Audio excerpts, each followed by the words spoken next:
Welcome to Window Dressing. I'm Madeline Jane Auble. This week, I bring you a bonus episode in tribute to David Lynch and Los Angeles, California, my home. In light of the fires and Lynch's recent death just shy of his 79th birthday, I thought now would be a good time to devote an episode to him. Everyone knows that I am not an auteur person in general. But there are exceptions, even for me. Walt Disney, Alfred Hitchcock, and David Lynch. The reverence Lynch had for the city of Los Angeles, the dream of Hollywood, and the magic of the movies transcends tragedy. This episode is dedicated to him, the city of Los Angeles, and the magic in the heart of Hollywood. With that in mind, I dive into the haunting familiarity of his 2001 film, Mulholland Drive. This movie feels like a half-remembered piece of my own life, and a photoplay picture spread of Hollywood's heyday. When it came out, it was a much-discussed lesbian flick. It was mistaken as an oversexed trick of the male gaze, as opposed to a Hollywoodland love story. Lynch always uses a bluntly applied approach to archetypes and tropes. That is what creates the magic in his work. He refuses irony. He revels in the roles assigned and examines the heart behind them. It isn't cliché, it is down to earth, Midwestern in tenor, and quintessentially American in tone. The female characters he animated carry the legends of the women before and after them. These archetypes and muses shine brighter than the neon of any movie marquee. The film opens with a Bye Bye Birdie-esque swing dance performed in the sky or the mind's eye. A pretty blonde who we later learn is Betty, flanked by two older people, the devil's helpers in disguise, all smile large. The idea that we are all iterations of the ghosts that came before us here in Hollywood is flashed before our eyes early and often in this movie. The grounding, in reality, is the unreal darkness of the twisted yet glamorous top-of-the-world road, Mulholland Drive. A dark limousine drives slowly down the stretch of road, city lights twinkling in the distance, and a beautiful brunette, yet unnamed but played by Laura Herring, sits in the back seat. A man in the front pulls over and then pulls a gun on the beauty in the back. Daredevil, ne'er-do-well teens come tearing around the bend, smash into the limo, and push it up into the hillside. The brunette survives, gets out, falls to the ground, and then follows the twinkling lights down into Hollywood. She is dressed in a classic little black dress, with a high square neckline, wearing what appears to be a sparkle bra that adds a lit-from-within level of shine to the ensemble. She is wearing sheer black tights and ankle-strapped black heels. Her lips are lined and painted red.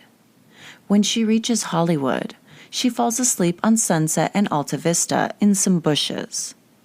Come morning, she sneaks into a courtyard building's apartment as an older woman loads her suitcase into a cab for the airport. In a seemingly unrelated puzzle piece of a scene, two men sit and talk at Winky's Diner. The first man, Dan, played by Patrick Fischler, tells the second man, Herb, played by Michael Cook, about a dream he had, about this place, about a monster that lives behind the building, and a sense of dread that will not leave him. The two men pay their check and climb down to the dumpsters past the agave. They find the monster, a dark head reminiscent of a Jim Henson bog monster character a la The Labyrinth, appears and incapacitates Dan with a silent, paralytic fear. People often describe Lynch's imagery as dreamlike. I don't think that is really a good enough descriptor. There is a collective unconscious level to Lynch's storytelling. It's not simply dreamlike. It's made up of the same stuff that dreams are made of materially. The original material, the mythological, the ineffable. This film reminds me of the Hollywood-drenched opacity of The Big Sleep. Speaking of blonde ingenues, the kid sister of Bacall just showed up with stars in her eyes and a coral cardigan with jewel detailing. Betty, played by Naomi Watts, arrives in beautiful and sunny Los Angeles to pursue her dream of becoming a star and a good actress. She is a simple beauty, still yet lacking glamour, but chock full of perfect features and naivety. The perfect combination for magic to beget devastation. She arrives with an elderly couple whom she chatted with on the plane. They wish her well in their best impression of people not there to do the work of the bog monster behind Winkies. Betty says as she looks up at the airport's "Welcome to Los Angeles" paper banner, "Oh, I can't believe it." The magic of this moment, to steal a line from Lana Del Rey, is sweet like vanilla is.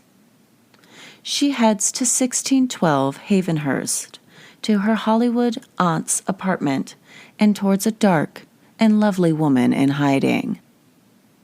When Betty arrives, she is greeted by Coco, the landlady, a silent era vamp type with pencil-thin eyebrows and black lace on black lace paired with costume jewels that you could only find at an MGM backlot estate sale in the early 1970s when the studio systems began to crumble and they pawned off their most precious possessions to the public.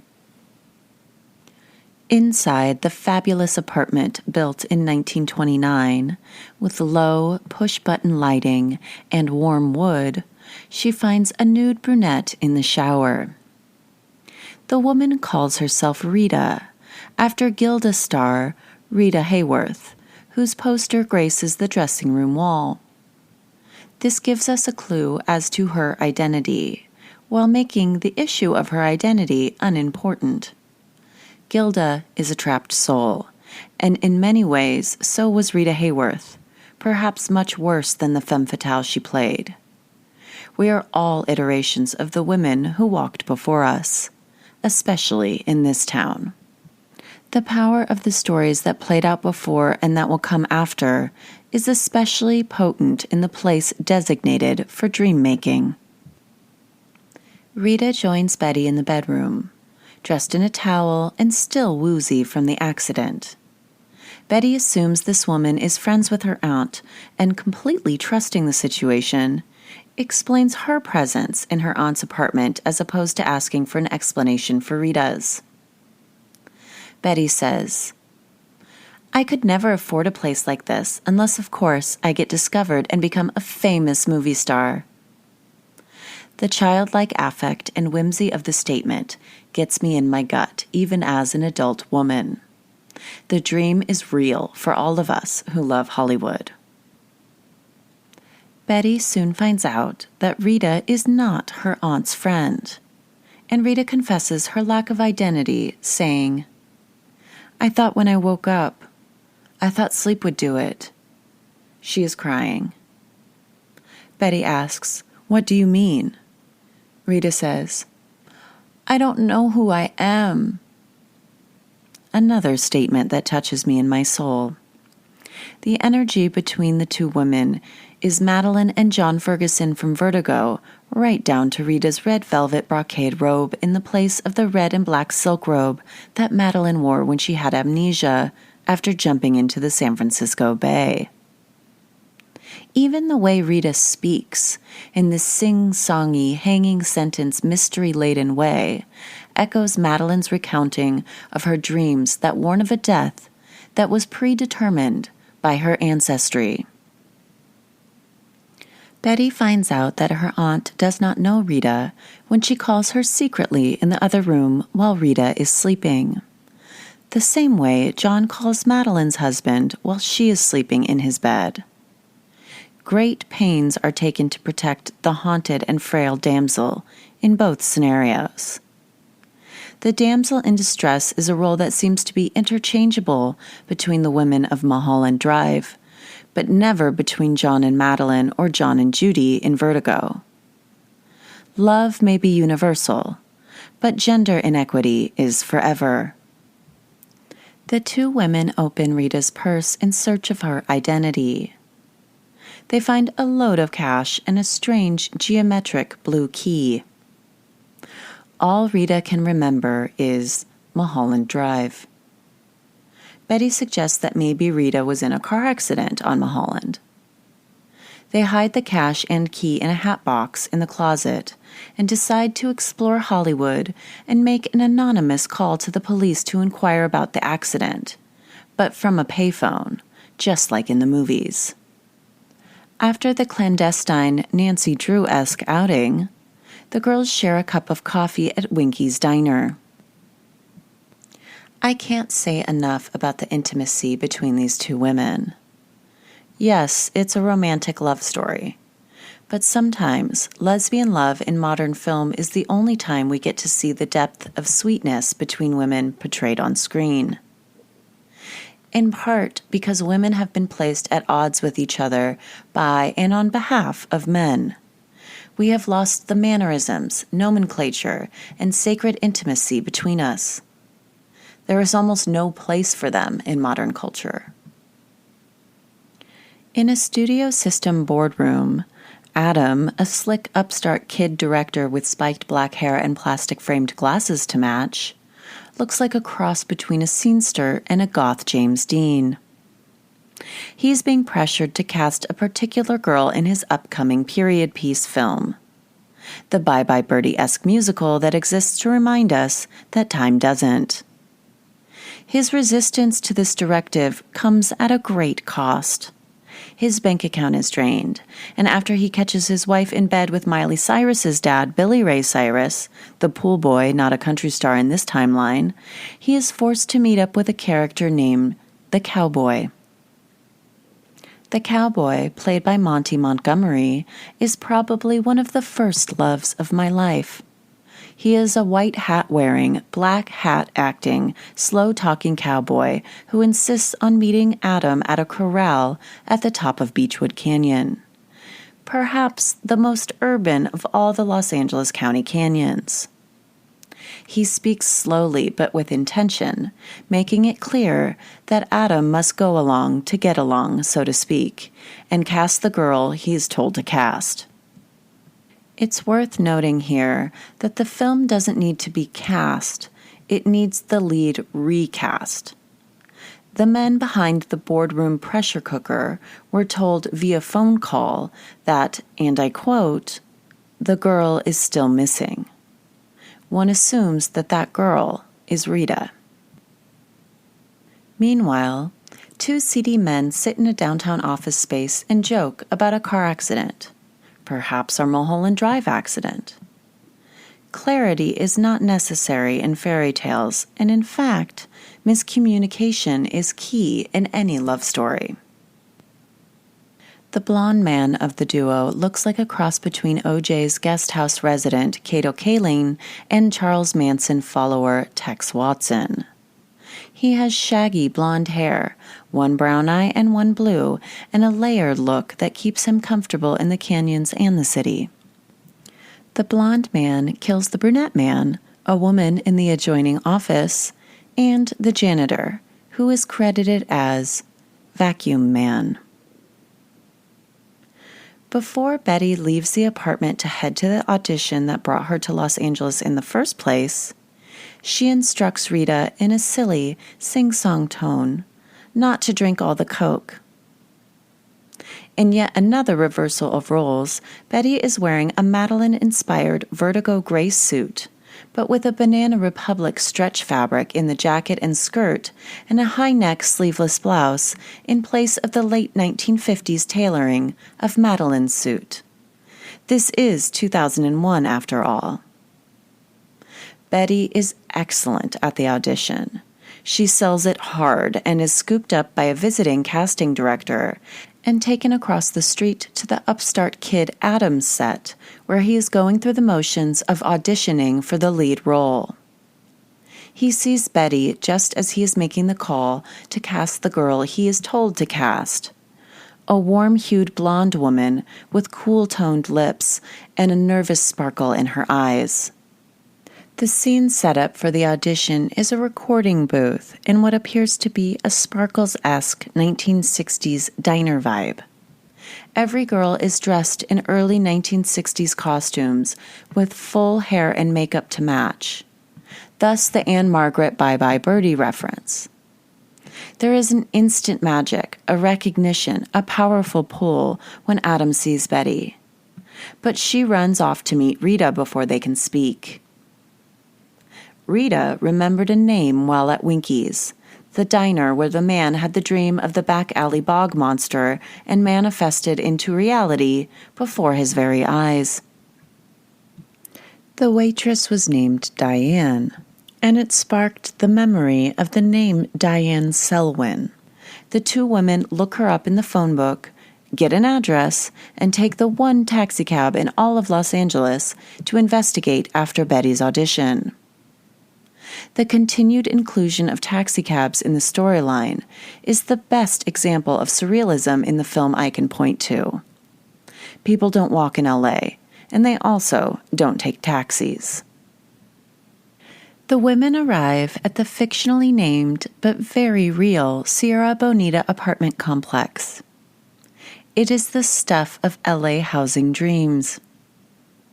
This particular community of bungalows sits behind the Gelsons in Los Feliz. They were originally Disney animator bungalows built in 1931, and they look it. The Gelsons they are situated behind used to be Disney Studios. Everything is rounded and wooden, stucco and stone, with hedges and fairy tale flora winding around a stone path. They find Diane's name and go to her apartment. Bungalow 12. A woman answers the door and says she switched apartments with Diane. She's now in number 17. When the pair reach number 17, no one answers the door. It feels dark and black, like a hole. Betty climbs in the side window with a boost from Rita. She comes around to open the front door with her hand covering her nose from the stench of death. Once both women are inside, they discover a horror in the bedroom. A woman in light decomp and heavy lividity lying in bed with a twisted and mangled head, particularly in the face. Given the question of identity and dream material this mystery deals with, her face being unrecognizable is logical. The screams in this world are always silent, the way actual horror strikes. Rita starts to scream, but Betty covers her mouth, muffling the noise. Outside, a quiet terror escapes Rita's lips. We hear nothing but a paralytic silence that mirrors a nightmare. The actual definition of a mare is a demon with paralytic powers, like the one outside Winky's diner. Back home in the warmly lit apartment that the two women have come to share, Rita attempts to cut her own hair in the bathroom sink. Betty takes the scissors from her and says, "I know what you have to do. Let me do it." Instead of cutting and dyeing Rita's hair, Betty provides her with a slightly shorter blonde wig. Slightly shorter than Betty's own hair, that is. The morphing into each other, yet in disguise as a woman she is not, reignites the Vertigo comparison. But instead of pretending to be Madeleine, Rita is pretending to be new, like Betty, or dead like Betty, or rather Diane. It's very hard to say. Regardless, the plasticine shine of the blonde wig would look great under key lights. Betty invites Rita into the bed, insisting that she forgo the couch for a good night's sleep in the big bed with her. The women kiss goodnight, and what begins as a sweet gesture between friends turns into passion between lovers. They make love in Betty's aunt's bed. lovers lost and reunited in a past life, or simply an alternate timeline, is too powerful a pool to deny. That night, Rita talks in her sleep and brings Betty along to where her dreams pull her, a theater downtown. They again take the only taxicab in LA to get there. They enter a sparsely populated but beautiful red theater where a man on stage barks about recordings. He is the impresario type that makes my skin crawl and my blood boil. Scarier than the Winky's Diner monster, this man is the epitome of a failed magician who gets off on the exploitation of anything beautiful for his own amusement. It's a type that I find especially abhorrent. He says, "It's all a recording." The simulation of sound extends to the Los Angeles La Lorna, the crying woman whose lip-synced performance brings both blondes to tears. She drops dead on stage, giving away the magic trick and illustrating the loss of life inherent in the creation of myth. "It's all a recording" feels like Hollywood speak, for it's all preordained. Betty reaches into her purse and pulls out the blue cube that holds the lock for the blue key that is hidden away in the hat box with Rita's cash. When the women arrive home, Betty is the first to disappear, then Rita. Connecting the key and the cube in her mind's eye is enough to remove Betty, but Rita has to physically insert the key before the cube falls to the floor as a result of her absence. Betty's aunt hears the cube fall and walks into her bedroom. Time fell away when both lovers did. Betty's aunt isn't dead or gone, as she may one day be, or has already been. She is there alone, in her apartment, wondering what that noise was. Diane, Betty's alter ego, lay dead in her Disney bungalow, or the residue of her death, either to come or already past, does. She comes to life when the cowboy comes into her bedroom and says, "Hey, pretty girl, it's time to wake up." Diane wakes to a knock on her door. She may look like Betty, but she is no longer the ingenue with bright eyes and gleaming blonde hair. She is worse for the wear and has a patina of pain on her aura. Her neighbor, the one she switched apartments with, wants her dishes and lamp, also her ashtray. She tells Diane that those two detectives came looking for you again. This indicates that the men at the crash site at Rita's crash want to speak to Diane, further confusing the two different but linked timelines. Diane makes herself coffee and imagines Camilla, the real Rita, lying naked on the couch. The love shack takes on a very different tinge when the illusion fades and Diane is left alone, masturbating violently while staring up at the stone fireplace. The age of Diane's home and of Betty's temporary one lends itself easily to the idea that stories become part of a place and play themselves out in our feelings, loves, and lives. It is what is sacred about life, why people travel to holy places on spiritual quests, why a particular house is home, why losing all your possessions and the house they were in is like death, why a song, a place, or a smell is reserved for one lover, no matter how far in the past it is. Imbuing things with meaning is what makes us human. Living out that meaning is what makes us connected to God, ourselves, and each other. There is a simple character test that illustrates what I'm saying in practical terms.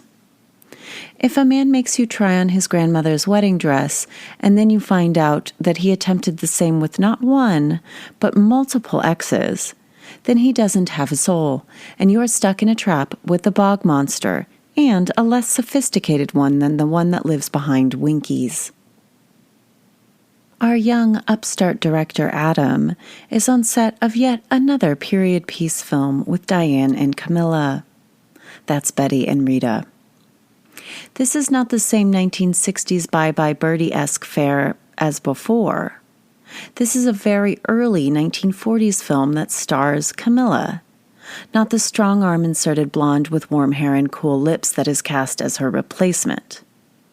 The interesting thing about this is that the 1960s period piece was being recast, and one can assume that is because of Camilla's, or rather Rita's, disappearance, meaning she was the original starlet in the lead. But even though the director is the same and both films are period pieces, this one takes place 20 years earlier than the 1960s piece. Costumes don't lie. Clothes, makeup, and hair tell time better than a Rolex. They are not the same film, even if Camilla and Rita are the same woman. Diane is an extra in the 1940s period piece, and a poor one. She is dressed in late 1930s garb that indicates poverty when compared to Camilla's character, who was all modern for the time period, wearing a red dress, World War II-era hair, and sitting in a shiny car with a man who doesn't know how to woo a woman, even on camera. The upstart kid steps into the actor's place and shows him how to kiss his leading lady. This is all done intentionally in front of Diane, whom Camilla requests to stay when the director clears the set. Tears burn in Diane's eyes, and one can only imagine the fire in her heart created by Camilla's cruelty. It's enough to kill for. Diane does just that. After attending a party at the director's house at Camilla's behest, a Mulholland Drive party that starts out magical but turns into a funhouse mirror of misery for the dim-eyed blonde, Diane hires the blue and brown-eyed blonde, who looks like he came off of Spawn Ranch by way of a Brentwood guest house, to do the job. They meet at Winky's, the central perk of Los Angeles in all timelines of the film. The party was abhorrent. Diane was conned into going, thinking she could handle the lovers, but was unprepared for the display of affection and the abject humiliation of the whole affair. Everyone was there. Coco is the upstart kid director's mother, the cowboy and ambient party guest, and the 1960s bouffant blonde with warm hair and cool lips, a lover on the side for Camilla. We are all just iterations of the same painfully glamorous yet hopelessly romantic archetypes. When Diane hires the multicolored-eyed vagabond in the diner, their waitress comes over. Her name tag reads Betty, and the same waitress's name tag read Diane when it was Betty sitting in the seat that Diane sits in now. Also, if I didn't make it clear, Diane and Betty are the same person. The way Madeleine and Judy are the same person. The same goes for Rita and Camilla, although in her case, she may just be Camilla. The multicolored-eyed tough guy hands Betty a blue key. He laughs at her when she asks what it is for. The blue cube the key goes to is out back, behind the diner, with the ambiguous hour mare, the monster in the alley. The monster puts the cube in a paper sack on the ground, the kind you breathe into when you're having a panic attack. The old couple that was on the flight with Betty from Ontario to Los Angeles creep into the bag, miniature in stature so they can seep into the cracks open in people's hearts and minds.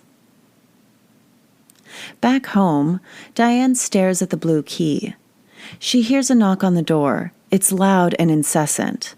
The miniaturized couple sneak under the door and start after Diane. She runs into the bedroom, screaming in horror. These screams are audible. Perhaps terror for something that has not yet taken place has a different sound than the horror of an action already taken. The old couple could be thought of as Diane's own conscience, or the byproduct of allowing darkness to overtake her soul by way of a preordained love affair. Either way, she flees to her bed, grabs a handgun from the nightside table drawer, and eats the gun. The poof of gun smoke drops a curtain of ambiance in the room. It goes up around the bed frame and falls as darkness envelops Diane's lifeless corpse. It's truly a beautiful suicide scene, in what I think is a proper way to illustrate the act, sudden and instigated by darkness, an escape that lands her right back in Hollywood loving the same woman who left her and getting another chance at learning. We all know that David Lynch was a believer in reincarnation and a devotee of transcendental meditation. This story strikes me as falling in line with that belief system. Simply put, fate, the magical pull, plays itself out with a potency that is equal parts surreal, magical, and powerful. The stories that make up this town's past and present give a twinkle to the lights in Hollywood. The two women's images are projected into the sky of light and stars, laughing, both blonde, both full of the possibility inherent in the place where dreams are made, Hollywood, California, and seen with the advantage of the view from Mulholland Drive. Thank you for listening. This was a special bonus episode of Window Dressing. I will be back soon with another In Memoriam episode about recently passed Shannon Doherty. After that, I will get back to my Season 3 content. Please like and subscribe to this podcast wherever you are listening. And please follow me on Instagram at Window Dressing Podcast for more content.